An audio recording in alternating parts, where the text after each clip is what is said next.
बिस्मिल्लाहिर्रहमानिर्रहीम वस्सलातु वस्सलाम अला खातिमुन नबिय्यीन। आज की इस वीडियो में हम नबी करीम सल्लल्लाहु अलैहि वसल्लम के सर अक़दस और बाल मुबारक के बारे में आपसे गुफ्तगू करेंगे।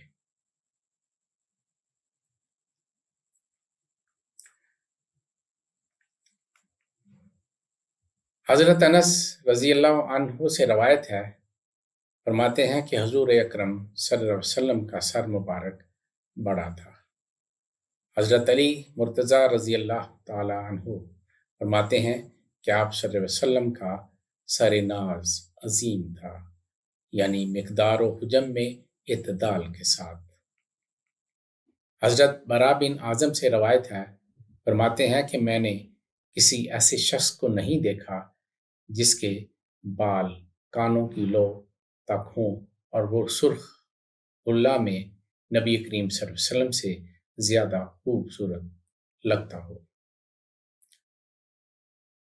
हज़रत अनस रज़ी अल्लाह अन्हु से रवायत है, फरमाते हैं ना तो आप सल्लल्लाहु अलैहि वसल्लम के बाल घुंघराले थे, ना ही बिल्कुल सीधे, बल्कि इनके दरमियान थे, यानी कंघी शुदा बालों जैसे। हज़रत जबीर बिन मोतम रज़ी अल्लाह अन्हु से रवायत है कि हुज़ूर अकरम सल्लल्लाहु अलैहि वसल्लम के सर अक़दस पर बहुत ज़्यादा बाल थे। आप सल्लल्लाहु अलैहि वसल्लम के बाल ना सीधे थे, ना ही घुंघराले बाल थे, बल्कि इनके दरमियान थे। हज़रत उम्मे माबद से रवायत है, उन्होंने आप सल्लल्लाहु अलैहि वसल्लम के हुलिये के बाब में फरमाया है कि आप सल्लल्लाहु अलैहि वसल्लम के बाल कम ना थे जो आप सल्लल्लाहु अलैहि वसल्लम को ऐबदार बनाते। हज़रत आयशा सिद्दीक़ा रज़ी अल्लाह अन्हा से रवायत है, मैं हुज़ूर अकरम सल्लल्लाहु अलैहि वसल्लम की कंघी किया करती थी। मैं आप सल्लल्लाहु अलैहि वसल्लम के सर के ऊपर से बिल्कुल आंखों के दरमियान मांग निकाला करती थी।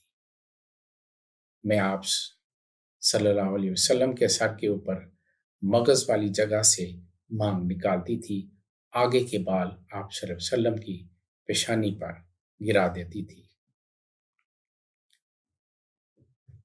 हज़रत आयशा सिद्दीक़ा रज़ी अल्लाह अन्हा से रवायत है कि हुज़ूर नबी करीम सल्लल्लाहु अलैहि वसल्लम के बाल कानों से नीचे और शानों से ऊपर थे। तिबरानी, मुस्लिम और इब्ने हिब्बान से नकल कर रहा हूँ। वमा तौफीकी इल्ला बिल्लाह।